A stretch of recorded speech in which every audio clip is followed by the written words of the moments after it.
Em nome de Jesus, amém e amém. Poder sentar, meus irmãos. Gostaria de convidar você, nesse momento, a abrir a sua Bíblia em Mateus capítulo 24. Mateus, capítulo 24.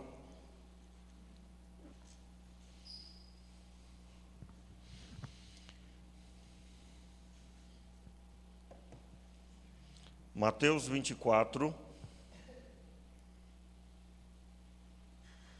a partir do verso 1.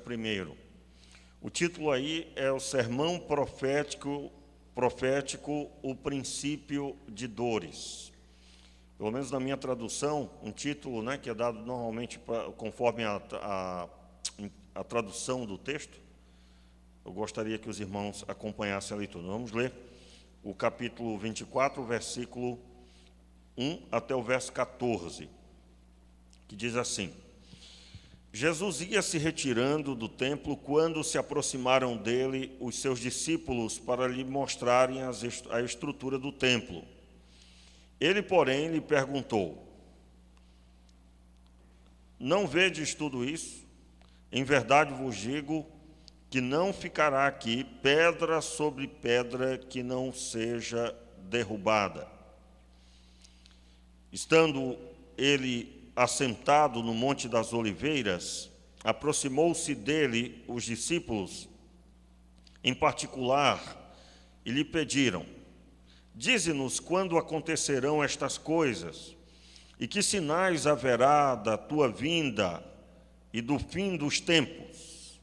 Respondeu-lhe Jesus: acautelai-vos que ninguém vos engane, pois muitos virão em meu nome. Eu gostaria que você lesse ouvindo a sua voz, versículo 5 em diante. Pois muitos virão em meu nome, dizendo: eu sou o Cristo, e enganarão a muitos. Ouvireis de guerras e rumores de guerras, mas cuidado para que não vos alarmardes, tais coisas devem acontecer, mas ainda não é o fim. Levantar-se-ão nações contra nações, reino contra reino, e haverá fomes, pestes e terremotos em vários lugares. Todas essas coisas, porém, são o princípio de dores. Então vos hão de entregar para serdes atormentados, e vos matarão. Sereis odiados de todas as nações por causa do meu nome. Nesse tempo, muitos se escandalizarão, trair-se-ão mutuamente e se odiarão uns aos outros. Seguirão muitos falsos profetas e enganarão a muitos. E por se multiplicar a iniquidade, o amor de quase todos se esfriará. Mas aquele que perseverar até o fim será salvo. E este evangelho do reino será pregado em todo o mundo, em testemunho a todas as nações. Então virá o fim. Meu Pai, nos abençoe nesta hora, nos dê entendimento, nos dê, Senhor, a percepção da Tua vontade, e que tudo quanto o Senhor ministrar ao nosso coração se torne, Senhor, atitude, realidade espiritual, que as decisões que nós temos que tomar hoje aqui pela manhã sejam tomadas diante de Ti, para a glória do Teu nome. No nome de Jesus, amém. Muito bem, o texto de Mateus traz a informação que permeia toda a visão, inicia toda a visão sobre a escatologia. A doutrina da escatologia, ou seja, a doutrina das últimas coisas, é aquilo que na época dos discípulos não havia acontecido ainda, e que muitas delas, no nosso caso hoje, já se cumpriram, e há algumas que estão se cumprindo, estão em vias de fato de acontecer. Eu gostaria de, nessa manhã, convidar você a observar o primeiro texto, a primeira mensagem de Jesus sobre as últimas coisas.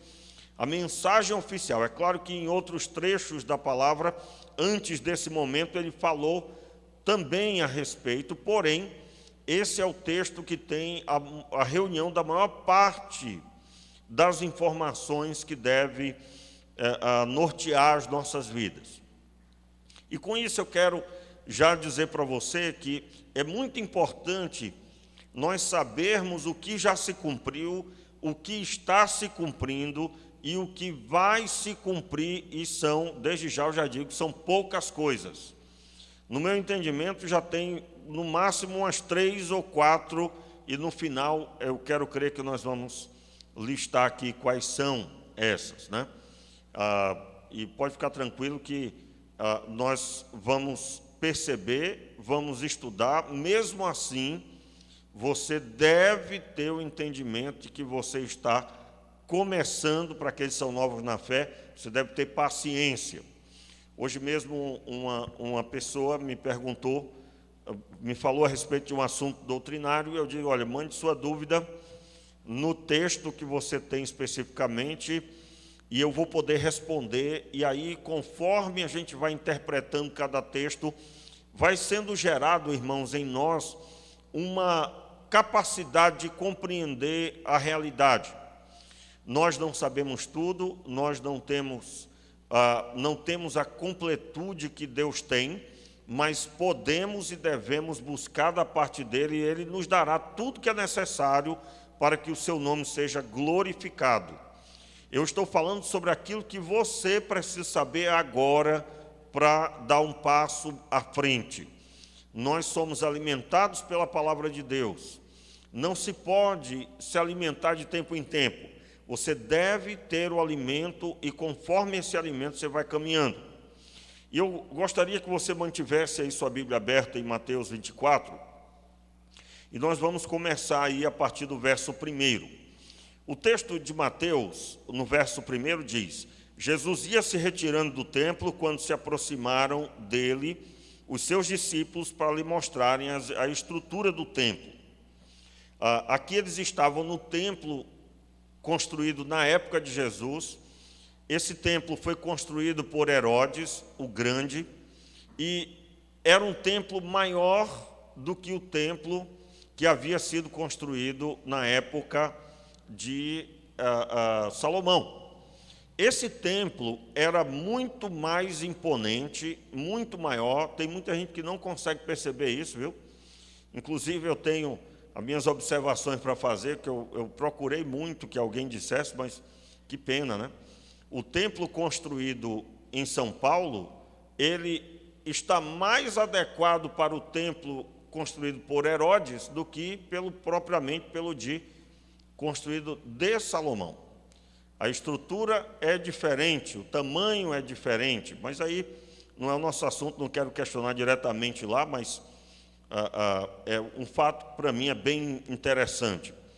O templo construído por Herodes foi muito maior, muito mais imponente, acredito plenamente, é claro, só não tinha o ouro que tinha o da época de Salomão. Aí pode acreditar que não.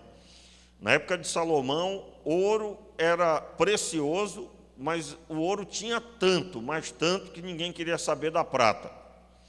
Você vai encontrar no texto lá que a prata era sem valor algum, considerado como uma pedra que se encontra no chão. Para isso acontecer, irmãos, o ouro tem que ser algo muito comum. Para isso acontecer.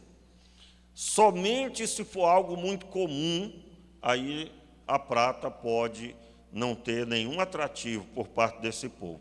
A riqueza na época de Salomão, ao que tudo indica na Escritura, nunca houve, eu acredito plenamente que nunca haverá uma riqueza que ultrapasse a dele. Muito bem, mas no texto eles chamam a atenção de Jesus para a imponência do templo. Agora, por quê? Vamos retornar aí um pouquinho no texto. Na verdade, o sermão, ele deveria começar, o nosso entendimento deveria começar no capítulo 23, acompanha aí. Jesus censura os mestres da lei.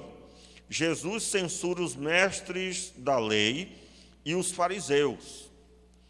E o sermão começa no versículo 1, e vai até o verso 39. Eu gostaria de observar com você só o final aí, versículo 34.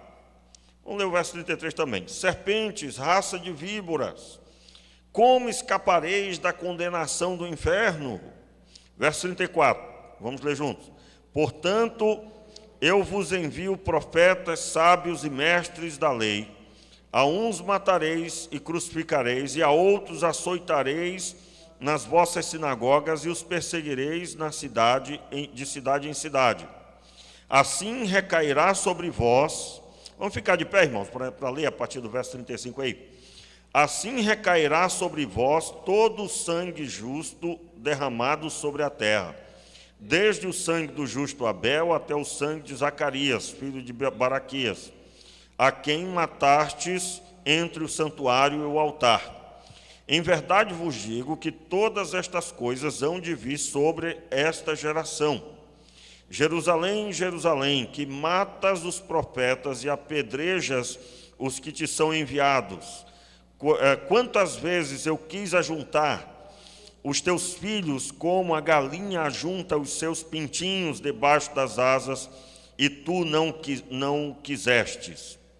Agora vossa casa vos ficará deserta, pois eu vos digo que desde agora não me vereis mais, até que digais: bendito aquele que vem em nome do Senhor. Poder sentar.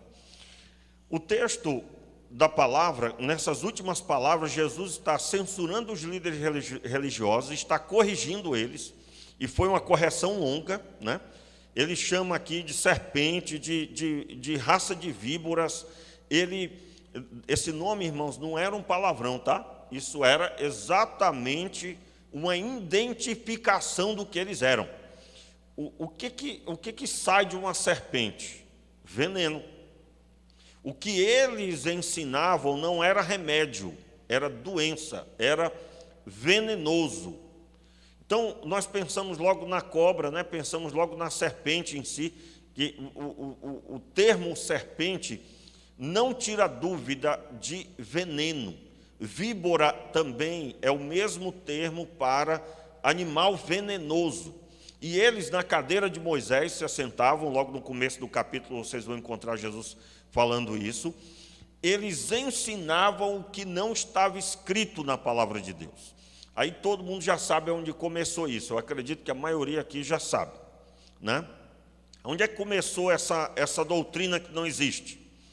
No ano 160, 180 a.C., houve uma perseguição chamada desolação, né? Houve uma desolação em Jerusalém, aonde os judeus foram proibidos de ler a lei.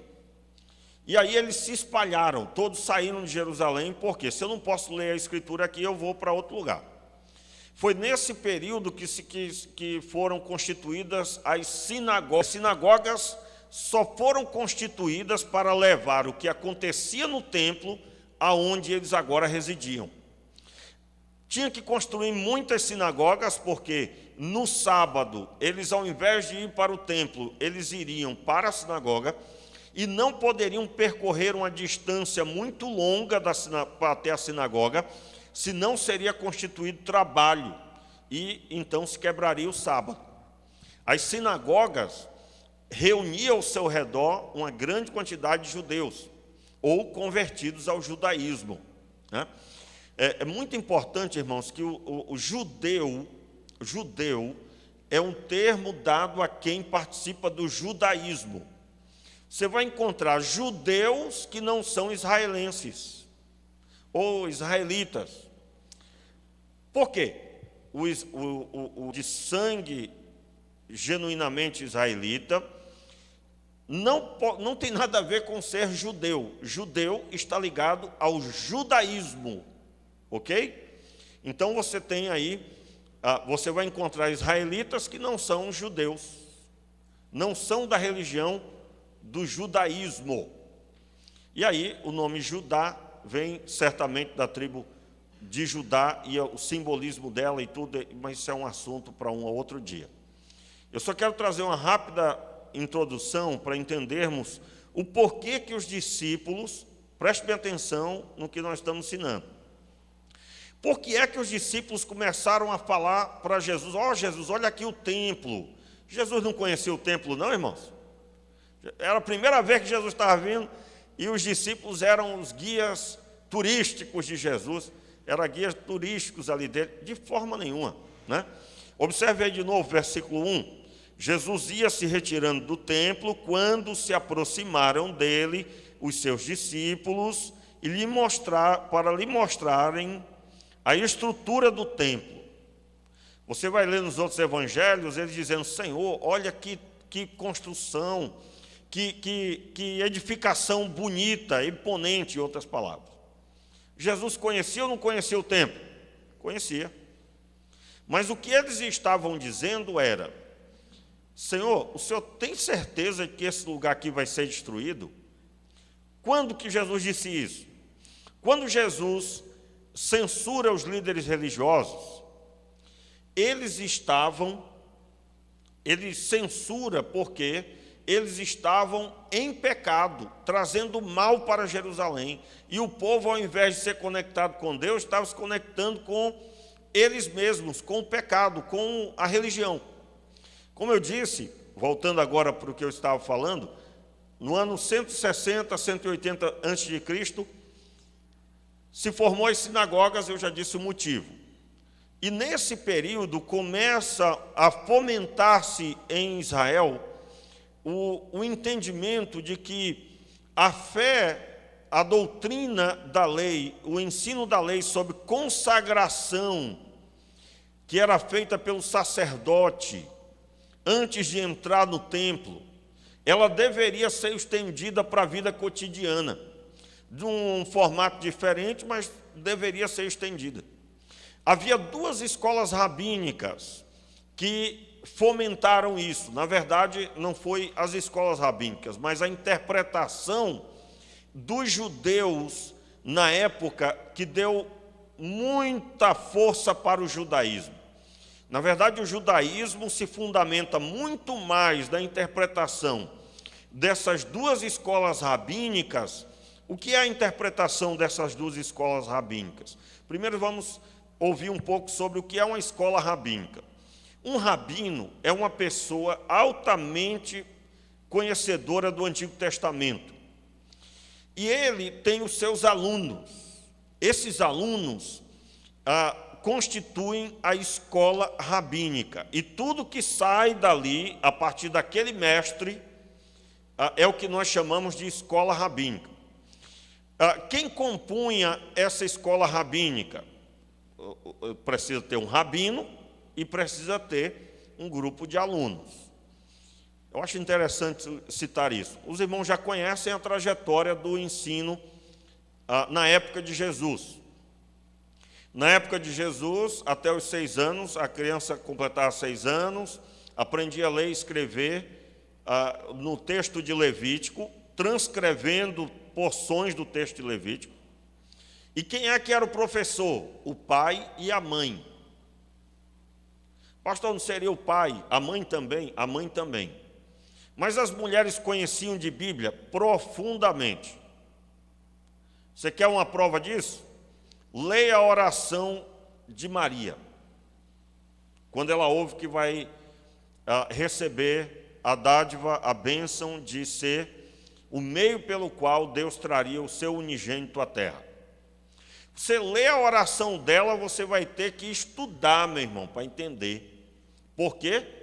Ela cita passagens bíblicas, ela cita expressões que só quem conhece a Bíblia usa aquilo na oração. Identificando claramente que as mulheres tinham conhecimento da Escritura. E, inclusive, iam para a sinagoga também, só ficavam separados dos homens. Tá? Eu já vi um filme ou outro, né? Na verdade, só um, que na hora que Jesus estava numa sinagoga, as mulheres estavam vendo por uma sala à parte com um estrado de madeira furadinho, elas ficavam ali e podiam enxergar. Aquilo é feito até hoje nas sinagogas, as mulheres ficam numa parte separadas e elas têm acesso ao ensino do mesmo jeito, do mesmo jeito.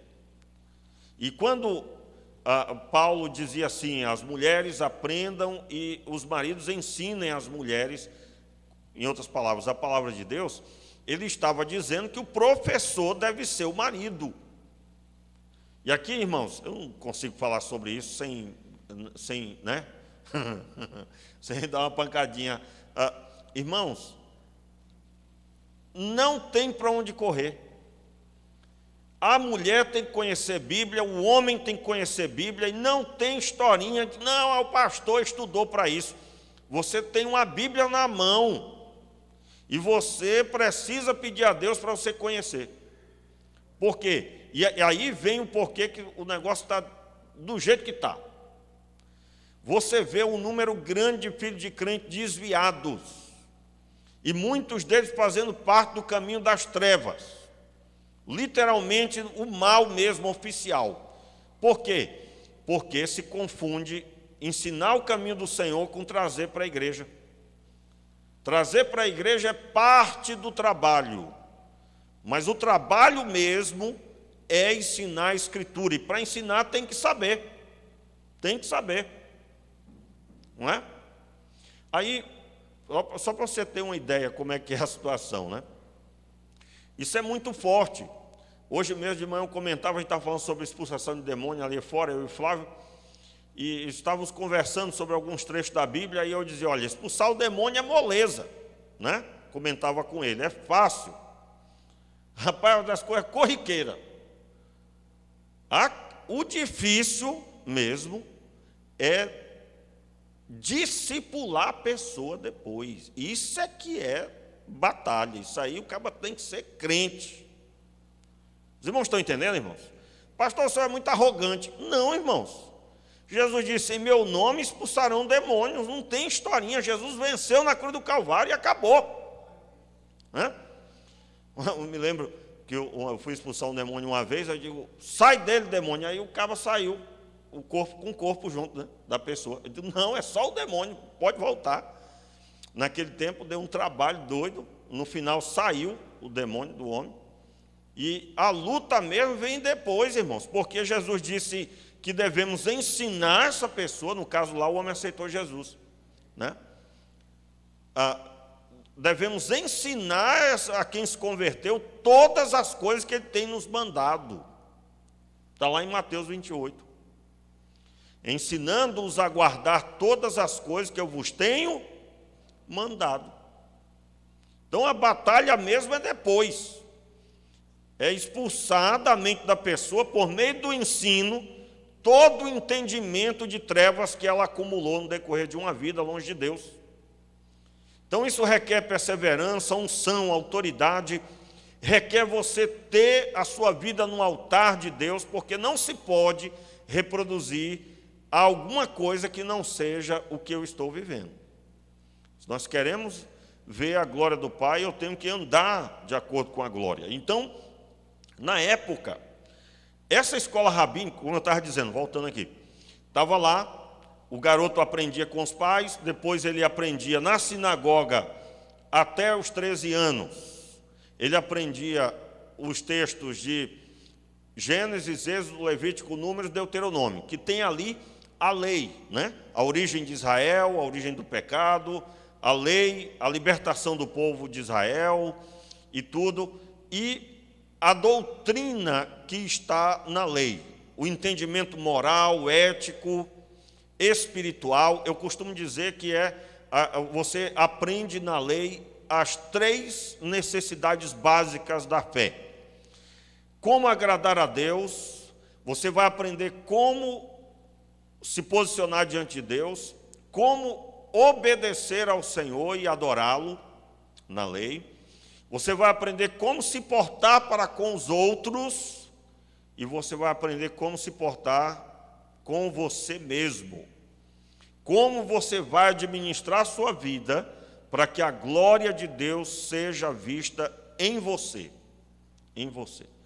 Irmãos, não é nosso assunto hoje, né? Mas isso é as pessoas que têm se destacado até hoje no meio do povo de Israel, trazendo solução para o povo de Israel, é um povo, em sua maioria, judeu, do judeu que eu digo aí, que segue o judaísmo, viu?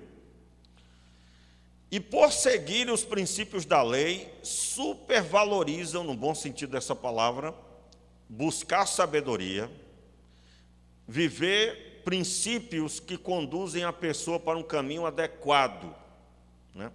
Essa semana, eu observando a respeito da forma que Israel se protege, né? Eu fiquei impressionado. Eu até, há um tempo atrás, eu não tinha entendimento dessa forma. A tecnologia que Israel usa para se defender funciona assim. O inimigo lança um míssil, o sistema de Israel detecta que ele lançou esse míssil e, dentro de segundos, poucos segundos, detecta também aonde aquele míssil vai cair. Se o míssil que foi lançado for cair em uma zona que tem moradia, então eles enviam um míssil para interceptar aquele míssil inimigo. Se esse míssil inimigo foi detectado que ele vai cair em céu aberto, em lugar que não tem pessoas ou não tem nenhuma plantação, porque se tiver plantação aí é ruim, né? Israel é muito pequeno, então as plantações são importantes. Então eles não enviam, se cair numa zona desértica, não enviam o míssil para interceptar.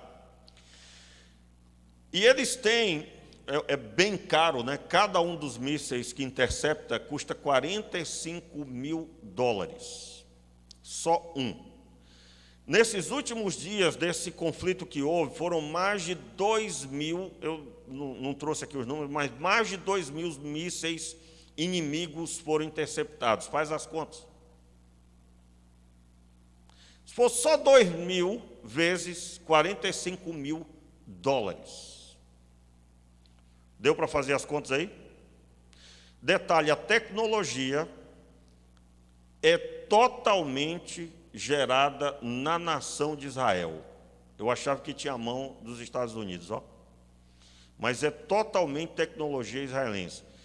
E agora eles vão lançar, já estão em teste, um laser que vai ser muito mais barato, que eles vão poder detonar qualquer míssil que aparecer, que é um laser que permite destruir por apenas $1. Cada interceptação de míssil inimigo vai gastar do cofre de Israel $1 só. E essa tecnologia já está em teste, você pode jogar no YouTube e você vê. Onde é que eu quero chegar com isso? Eles seguem o princípio de que é preciso dedicar-se, e uma pessoa que busca a Deus não pode repudiar a sabedoria. Não pode, pelo contrário, tem que buscar a sabedoria.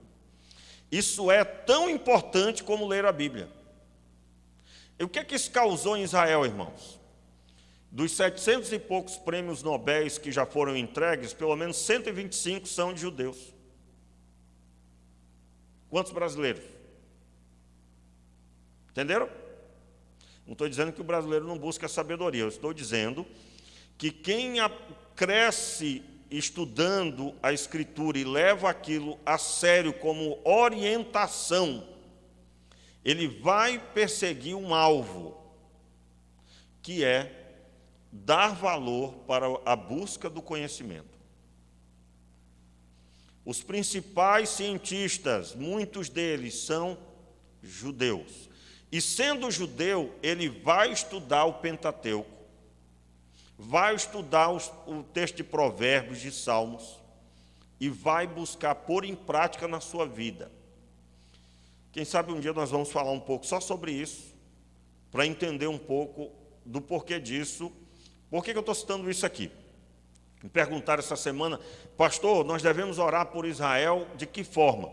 Deve orar para que haja paz em Israel. Deve orar para que haja paz. E os mísseis, pastor? Meu amigo, você está em casa. Alguém manda mísseis para sua casa e você tem como interceptar os mísseis, você tem que fazer isso. Ah, eu não concordo. Você vai encontrar crentes que não concordam. Aí eu pergunto para essa pessoa, se alguém chegar e quiser entrar na sua casa, matar a sua família, você vai cruzar os braços e você vai deixar tudo isso acontecer. Você precisa se defender. Inclusive, dependendo do que aconteça, a lei vai amparar você, porque você estava na legítima, esqueci o nome agora, defesa. Só que existe um cristianismo, irmãos, que ninguém pode morrer. Já ouviram essa história? Se Deus está no controle, vai acontecer tudo certo. Meu irmão, a Bíblia está prometendo do começo ao fim que o homem mau vai se dar mal. E que o servo de Deus pode até morrer, morre também. Porém, ele tem a vida eterna garantida. Então, nós precisamos compreender esse princípio. Agora, fecha parênteses aí, vamos voltar para o assunto aqui. Eles pegaram a escola rabínica de Hillel. Toda vez eu esqueço o nome da outra escola, gente. Eu já até repeti ela várias vezes, eu esqueço. A escola rabínica de Hillel e uma outra escola que eram no mesmo nível de sabedoria. Aliás, esses rabinos são muito sábios. Foram, né, muito sábios. Você quer saber esse material onde é que está? Você adquire o livro A Torá, que você vai encontrar lá o texto do Antigo Testamento de um lado, né? Em português, e do outro lado o texto hebraico. E os comentários das escolas rabínicas estão no rodapé. Esse material está na mão hoje. Aliás, é editado pela editora Sefer, que é uma editora judaica, que imprime todo o material do judaísmo, tem para vender no Brasil, é uma editora aqui do Brasil, e você vai encontrar tudo isso lá. Eles pegaram essa interpretação e transformaram em dia a dia da fé, do cristianismo, da fé. E onde é que a gente vê esses traços? Você vai ouvir, por exemplo, eu ouvi no seminário, né, que era pelo menos 600 novos mandamentos à lei acrescentados. Isso é um mito, tá, gente? Não é 600. Eu, no passado, até citei isso aqui, que era 600, mas não é, não. É quase isso, mas não é 600. Eles acrescentaram muito novo mandamento, muitos novos mandamentos. Lavar as mãos e os copos são os que estão escritos na Escritura. Jesus não cumpriu e ele não estava desobedecendo a lei, ele estava desobedecendo o que não fazia parte mesmo, não faz parte. A Escritura no Antigo Testamento não diz isso, mas as escolas rabínicas olharam e disseram, se era bom para os cristãos, ou para os judeus, para o sacerdote, aliás, se era bom para o sacerdote, por que não estender isso para a vida das pessoas? Então, assim como o sacerdote lavava a mão e os pés, lave as mãos e os pés quando você chegar em casa e for se alimentar. E aí segue uma porção de outras coisas que, para entender isso, você vê o sacrifício do Antigo Testamento, lê os comentários dos rabinos, que eu já dei o caminho, e você vai entender por que na época de Jesus se portavam assim. E eles inseriam isso como doutrina, e quem não cumprisse estaria condenado ao inferno. Irmãos, vamos pegar aqui um momento para aplicar para o nosso tempo. Existem, sim, igrejas que criam pecados que não existem. Existem sim. No nosso tempo, você vai encontrar doutrinas que não têm fundamento bíblico algum, mas que, dependendo do contexto, a pessoa cai nessa e ela pode até se desviar. Eu encontrei uma vez uma pessoa desviada e eu perguntei o motivo. Aí a pessoa disse, olha, eu caí em adultério e na igreja que eu fazia parte, o adultério não tinha perdão. E aí, como eles me repudiaram, disseram que não tinha mais jeito para mim, porque eu tinha caído em adultério, então eu fui para o mundo. Se não tem mais jeito para mim. E aí eu fui procurar saber com calma, irmãos, realmente existem igrejas, são poucas, que certos pecados não têm perdão. Aí vem a pergunta, a Bíblia diz isso? Não, irmão. Ai, meu Deus do céu. Misericórdia. Aí, qual é a visão para essas pessoas? Raça de víboras. Já expliquei o que é raça de víbora, hein, gente? Destilam veneno. E esse veneno, irmãos, para tirar não é brincadeira. Meus irmãos, as pessoas têm a capacidade de receber muito mais a doutrina errada do que a sã doutrina. Por quê? Resposta. O ser humano tem dificuldade de compreender o perdão de Deus, que é gratuito, que é rápido. Ele perdoa num piscar de olhos. E o ser humano não aceita isso. Você vai encontrar pessoas que elas não conseguem entender que Deus as perdoou. Porque elas fizeram tanto mal, que elas não conseguem compreender que Deus perdoou essas pessoas. Aí cai melhor para elas. Eu estou falando do inconsciente das pessoas, tá, irmão? Ninguém fala assim. Cai muito melhor aquela doutrina que diz que ele vai ter que agora sofrer, andar de joelho, subir a escadaria, 300 degraus, aquela sim traz para ele, porque ele vai sentir, quando ele terminar, ele agora tem uma compensação, ele sofreu, entendeu? Não, mas como assim já fui perdoado? Irmãos, isso é uma realidade no meio dos crentes. Eu já ouvi no decorrer da caminhada, né, faz muito tempo isso. Fulano se converteu, matou, roubou, fez um monte de coisa. Aí alguém diz, mas Deus perdoou mesmo, pastor, mas será que Deus perdoou esse homem mesmo? Porque nós parece que queremos ver o sangue correr. Nós não, né? Eu estou falando do ser humano que não compreende. Irmãos, Deus perdoa sim.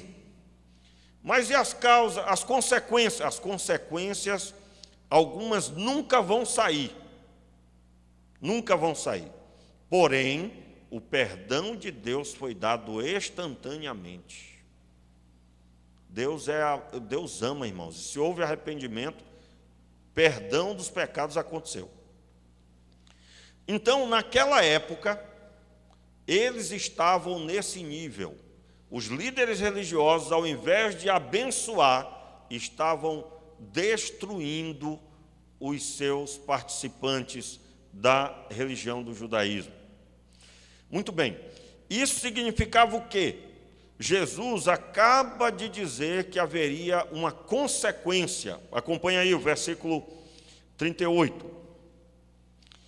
Versículo 38. Jesus, quando está no final do sermão, ele diz assim: agora a vossa casa vos ficará deserta. Esse termo, a casa ficará deserta, haveria uma perseguição, uma batalha, uma guerra, que causaria o esvaziamento. Você vai para o Antigo Testamento, todas as vezes que o povo se desviava, todas as vezes que a palavra de Deus já não era mais valorizada, o pecado tomava liderança, o que acontecia? Deus vinha e permitia o inimigo então tomar posse e destruir tudo. Você vai encontrar, por exemplo, no texto, acho que é capítulo 14 de Ezequiel. No capítulo 14 de Ezequiel, se não me falha a memória, você vai encontrar o Senhor falando das quatro formas dele corrigir o seu povo. Vamos ver se eu me lembro aí das 4 formas. A peste, a perseguição, a batalha, o inimigo tomar o poder, passar a espada para cima, né? Aí tem outras duas lá que eu não me recordo agora, mas eu quero dar ênfase aqui, assim, a destruição, o exílio, né? O exílio, a peste, o inimigo, e eu não me recordo qual é a outra, mas eu quero dar ênfase que todas as vezes que durante muito tempo havia esse desviar-se, o que vinha agora era a mão de Deus para corrigir. E neste caso, Jesus acaba de citar que haveria uma destruição sobre Jerusalém. E aí, finalmente, eu posso compreender o verso 1 do capítulo 24. Observe aí. Vamos ler de novo? Jesus ia se retirando do templo, esse sermão tinha acabado de acontecer. Entenderam? Jesus tinha acabado de terminar. Irmão, só um instantinho, olhe para mim aqui de novo, desculpa. Aí nós vamos ler daqui a pouco. Se você for estudar esse texto, um livro, por exemplo, a maioria deles vão concordar com isso, que o sermão de Jesus, o sermão profético, na verdade, começa no capítulo 22, 23, 24 e 25. Mas ele começa lá pelo capítulo 22. Você vai encontrar a escritura dizendo assim, é o sermão do fim. Por quê? A correção sobre os líderes religiosos, ela ia vir sobre toda a cidade. Não tem como não falar sobre isso. Meus irmãos, o nível de correção de Deus é medido pelo nível de fidelidade do povo dele. Vamos relembrar essa doutrina? Antigo Testamento. O Senhor ia destruir Sodoma e Gomorra. Quando ele conversa com Abraão, Abraão pergunta, Senhor, se tiver 50 justos na cidade, o Senhor vai destruir? O que o Senhor disse? Não. Aí foi indo para 40, 30, 20. No final, tinha uma pessoa só. Só tinha uma família para tirar dali. E até a esposa ficou pelo meio do caminho, porque ela desobedeceu, não podia olhar para trás. E aí Deus destruiu a cidade. Meus irmãos, Deus destruiu a cidade. Quando a gente fala isso, você vai encontrar pessoas indignadas. Onde é que estavam os direitos humanos que não apareceu nessa hora? Como é que pode? Aí você encontra pessoas dizendo assim, eu não entendo a Bíblia não. Por quê, meu irmão? Porque no Antigo Testamento Deus estava com a espada desse tamanho e ele passava a espada para cima. E no Novo Testamento Deus está com cobertor, com um anador para dar para as pessoas, ele está com o quê? Uma bandeja com um lanche, né, para o faminto. É um Deus que ama. Irmãos, isso a gente aceita de quem não é crente, que não lê a Bíblia, não estuda. A gente compreende. Mas se duvidar, você encontra crente com essa mentalidade. E no Antigo Testamento, Deus é tão amoroso como no Novo Testamento. Tão amoroso quanto. É o mesmo Deus, para começo de conversa. Quais são as coisas que são iguais no Antigo e no Novo Testamento? Deus é amor no Antigo e no Novo. Deus busca se relacionar com o povo do mesmo jeito, só com aliança diferente. Vamos observar isso? O texto de Abraão, quando ele conversa com Abraão, se tivesse 50 justos na cidade, não destruiria. É uma prova da misericórdia, que Deus não ia destruir uma cidade. E quer ver um Deus amoroso? Ele vai destruir a cidade, mas ele não fica lá de cima olhando. Ele envia pessoalmente os anjos até lá. O texto diz que ele desceu para ver, dando entendimento de responsabilidade. Irmãos, os anjos chegaram. Qual foi a atitude dos homens da cidade para com os anjos? Tirem esses homens para fora, porque nós vamos nos deitar com eles. Tiram-os para fora, em outras traduções está escrito, para que os conheçamos, para que tenhamos relação sexual com eles. E o texto diz que os homens de Sodoma estavam todos naquela mesma linha. Meus irmãos, os anjos de Deus chegam no lugar, E as pessoas desrespeitam de tal forma, num nível máximo. E aí Ló se mete no caminho. Não, não façam isso. Faremos com você pior do que íamos fazer com eles. É essa cidade que as pessoas defendem. Como é que pode? Estou falando uma linguagem atual, tá, irmãos? Porque nós vivemos um tempo seguinte. O homem bom, ele parece que não pode morrer, parece, viu? Parece que não pode morrer. E o homem mau, coitadinho dele. Já notaram isso? Notaram? Ou não? Foi só eu, irmãos? Eu acredito que você já percebeu isso. Então, a pessoa que está nesse ambiente da sociedade atual, que tem uma parte que pensa assim, ela vai ler a Bíblia, não aceita, repudia. Então, uma outra prova de que no Antigo Testamento o Deus é o mesmo. Está lá o profeta Jonas. Deus envia ele para pregar, porque ele não queria destruir a cidade. Vai e prega. Ele foi e anunciou. Olha, Deus vai destruir a cidade se você não se converter e vai dar ruim aqui. E aí o que aconteceu? Eles se converteram, jejuou até os animais. Né? O cara fica imaginando o boi assim, lendo a Bíblia. Não era isso também. Mas os animais, eles não alimentaram os animais. Ninguém vai comer. É claro que foi esse tipo de jejum, né? E aí o que aconteceu? Deus perdoou a cidade, perdoou o povo. E quem é que ficou chateado? O profeta. O texto mostra Deus conversando no finalzinho do texto. Tu ficaste, em outras palavras, tu ficaste chateado com a árvore que morreu numa noite, que nasceu num dia e morreu no outro? Os irmãos conhecem o texto, né? Ele estava no sol quente e nasceu uma árvore, Deus fez brotar uma árvore, numa noite cresceu, numa noite morreu. Deus enviou um bicho lá que roeu o caule dela e ela morreu completamente. Um dia cresceu, um dia morreu. E o profeta ficou chateado, como é que pode? Ele quis mais a árvore do que os mais de 170 mil habitantes daquela cidade. Mais de 170 mil. E Deus perdoou. Se a gente for listar a maldade de Nínive, você vai ficar indignado. Mas eles se arrependeram e Deus preservou. E quem é o dono de tudo? O Senhor. E Ele perdoa a quem quer. Então, meus irmãos, quando nós olhamos para isso, no Novo Testamento ia acontecer de novo. E aí os discípulos estavam já, aí vamos ler agora.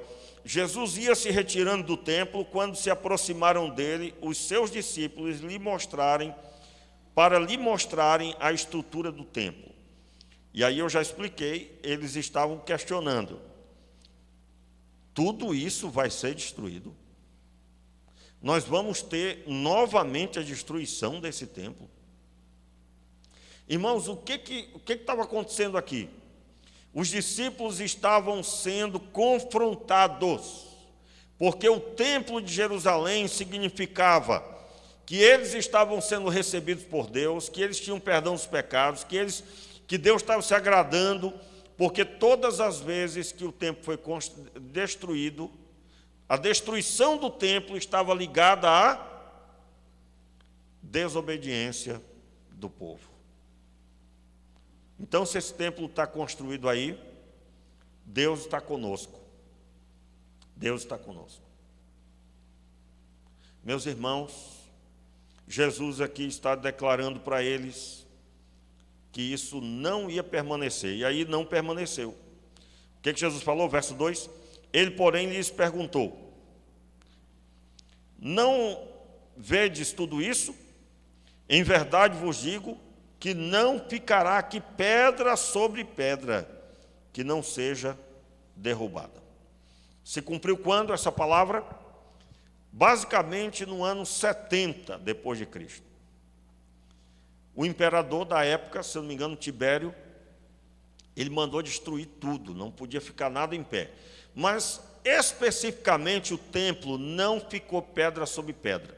Esse registro muito me impactou. Por quê? Meus irmãos, eles colocaram fogo no templo. Houve um incêndio causado pelas tropas, né? Jerusalém estava sob levante, os judeus conseguiram tomar posse, e então o imperador mandou uma grande guarnição de soldados para retomar a cidade. E ele disse: olha, vocês vão destruir o templo deles, e vocês vão destruir a fogo. Irmãos, o incêndio foi tão forte que o ouro que havia derreteu. A informação que você vai encontrar assim, que o ouro derreteu, e como os soldados, depois que acabou tudo, os soldados começaram a quebrar as pedras para retirar o ouro que havia derretido e entrado nas frestas das pedras. Em outras palavras, eles cumpriram muito bem a ordem do imperador. Eu quero que vocês ponham fogo em tudo e derrubem depois. Se ele não tivesse dado essa ordem, eles tinham tomado o poder, arrancado o ouro primeiro, que ninguém é bobo, né? E aí depois derrubava. Mas não podia ser. O imperador mandou: põe fogo em tudo. Irmãos, o fogo tão intenso, que derreteu o ouro. E aí vem o motivo do pedra sobre pedra. Você vai encontrar pelo menos duas interpretações. A outra, você já ouviu aqui de mim, essa que eu estou citando, ela foi nos últimos tempos, mas você vai encontrar também um registro que o imperador disse para não deixar uma pedra em cima da outra. Tinha que quebrar completamente. Mas essa outra tem um fundamento forte, porque o fogo realmente vai findar derretendo, e depois, para quebrar, para retirar esse ouro, tem que quebrar completamente. Ninguém vai deixar o ouro no local sabendo que é possível levá-lo. Então, se cumpriu essa palavra, essa profecia, essa revelação a respeito das coisas do fim, já se cumpriu no ano 70. Jerusalém foi invadida, destruído o templo. Versículo 3. Estando ele assentado no Monte das Oliveiras, não estão mais na cidade, estão no Monte das Oliveiras, aproximaram-se dele os discípulos, em particular, e lhe disseram: dize-nos quando acontecerão estas coisas, e que sinal haverá da tua vinda e do fim dos tempos. O versículo, finalmente agora, Jesus dá início oficialmente às explicações do que vai acontecer no fim. Só retornando um pouquinho aí no verso 39, irmãos, do capítulo anterior, né, nós lemos somente o verso 38. Agora a vossa casa vos ficará deserta, certo? Verso 39. Pois eu vos digo que desde agora não me vereis mais, até que digais: bendito aquele que vem em nome do Senhor. Esse trecho em específico dá o fundamento para dizer que esse sermão aqui foi poucos dias antes da crucificação. Por isso que ele é chamado, é um sermão só considerado, né? Jesus começou a ensinar naquele mesmo dia que ele censurou os fariseus, ele também explicou a respeito do fim. Eles ouviram no templo esse sermão do capítulo 23. Jesus se retirou dali com os discípulos, sentou-se com ele no Monte das Oliveiras e começou então a dar detalhes, e não só agora, algumas indicações do fim. E agora oficialmente. A primeira delas, como já dissemos, a destruição do templo. Depois, o versículo 3 destaca ele trazendo essa organização. E aí, a partir do verso 4, nós veremos a partir do domingo que vem. E no domingo que vem nós devemos abranger totalmente aqui. E no final, irmãos, eu quero crer que nós vamos abraçar quais são as profecias que não se cumpriram. Por isso nós precisamos percorrer aqui. Aqui, praticamente, todas já se cumpriram. Só tem uma no final que está se cumprindo todos os dias, que é o Evangelho para todas as nações. Parece ser muito simples do jeito que eu estou falando, mas eu gostaria de, no domingo que vem, percorrer o cumprimento delas, as datas, os acontecimentos que se cumpriram. Porém, o nosso grande alvo é chegar naquelas que não se cumpriram.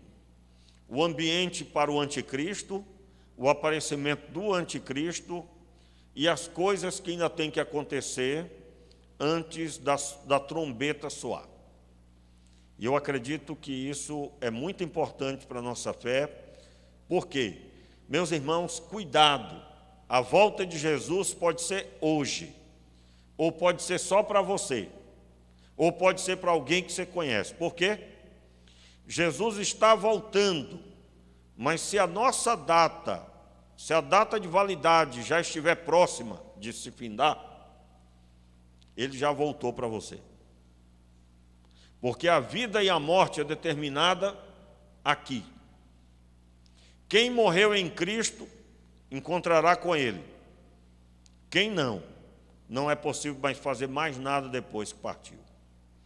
Então, Jesus está voltando breve. E para muitos já voltou, porque já partiu. Os irmãos entendem isso? Então, nós devemos vigiar e orar. E não existe quem vigia dormindo.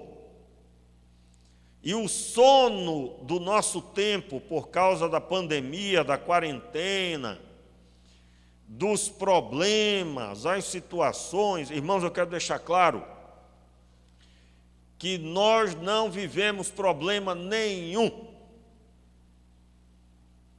Nenhum. Essa geração, principalmente aqui no Brasil, não vive problema nenhum. Se comparado com os reais problemas que a igreja deve entender que vai passar se for genuinamente fiel, que é a perseguição por causa do Evangelho. Eu estou dizendo isso, irmãos, porque, infelizmente, veja bem, eu não quero ser insensível com a dor de ninguém. Não tem como não sofrer se perder um familiar. O sofrimento é certo. Mas eu quero chamar a sua atenção para algo que não tem comparação, que é o valor do Evangelho sendo pregado, do perdão dos pecados ser ministrado. E se isso não existir, aí sim, meu irmão, é dor. Aí sim. Então há uma multidão. Eu estou lendo atualmente Ezequiel, né? Aí fica na minha cabeça os textos que eu tenho lido na minha leitura diária, leitura para ler a Bíblia toda. Meus irmãos, nós, se formos estudar a Bíblia, nós vamos compreender que existem pessoas que não eram para ter morrido. Existe entendimento bíblico suficiente. Pessoas que não eram para ter morrido. Um dos profetas que cita essa passagem é o profeta Ezequiel. Em que circunstância eram para ter morrido? Quando que era para ter morrido? Isso é um assunto bem interessante, quem sabe um dia nós vamos trazer aqui. Mas uma coisa deve me deixar alerta. A igreja de Deus é para estar triunfante na presença de Deus. Quem foi chamado para ensinar a palavra não deve deixar o chamado de Deus. Quem foi chamado para fazer qualquer coisa no reino deve se apresentar com todo vigor e disposição. E esta pandemia, com a quarentena, com toda a problemática ao redor dela, tem cegado pessoas, tem paralisado a fé de muitos. Não confunda ficar em casa com parar a fé. Não confunda não poder ir e vir livremente com não poder servir a Deus livremente. Não confunda. Meus irmãos, para toda pessoa que só consegue ver a si mesmo, eu pergunto, e se o Evangelho dependesse da sua fé, quem seria salvo? Eu estou falando sobre aqueles que só conseguem ver seus problemas. Meus irmãos, existe um problema sério na terra. Existe uma multidão de pessoas que estão caminhando para o inferno. E Deus deu o remédio para essas pessoas, a igreja. Portanto, nós vamos chorar os nossos mortos. Nós vamos enfrentar toda a situação, depressão, angústia, tudo que for, mas difícil mesmo é alguém caminhar em trevas. Nós temos a vacina. Esse tempo agora as pessoas estão brigando lá no Senado para poder provar de quem é a culpa. Quem é a culpa? Por que não comprou logo a vacina? Eu não estou entrando em questões políticas aqui, eu estou dizendo só o seguinte, que isso também acontece com a igreja. A igreja tem a solução. Qual é a solução? O Evangelho, a boa nova. E muitos estão com a Bíblia cheia de teia de aranha. O joelho não sabe o que é se ajoelhar faz tempo. E Deus, quando deu essa missão, ir por todo mundo, essa parte do mundo aqui, Ele deu a nós, irmãos. Ide por toda a Angra dos Reis. E se estiver dormindo, não tem pregação. Não tem pregação. Não tem sermão profético, não tem interesse. Talvez você, quando ouviu que eu ia pregar sobre isso, já ficou triste. Por quê? Porque está cheio de anseios outros, quando na verdade Jesus está às portas e esse deve ser o assunto número 1. Que Deus tenha misericórdia de nós, irmãos. Que o Senhor, com a sua graça, nos ajude a termos a nossa fé restaurada. Eu estou falando sobre você acordar de manhã com vontade de servir a Deus. Você acordar, irmãos, não é fácil. Hoje eu acordei, era 5h30. Não é fácil, não é fácil, mas é necessário. Necessário. No Homem ao Máximo nós temos um slogan, né? Homem que é homem, faz o que é preciso. Faz o que é preciso, não faz o que gosta. Se você perguntasse para mim, pastor, eu não gostaria de ficar deitado, não? Claro, sou gente igual a você. Porém, o compromisso de buscar a Deus tem que estar em primeiro lugar. E no meu caso, hoje, tinha que ser 5h30. Não tinha para onde correr. Fiz o cálculo ontem à noite, eu disse, bem, aqui não vai dar. Não, 6 horas. Não, 6 horas não, também não dá não.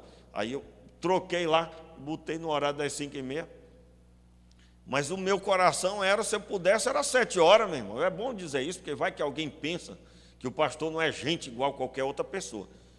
Meu irmão, você terá que romper com alguma coisa.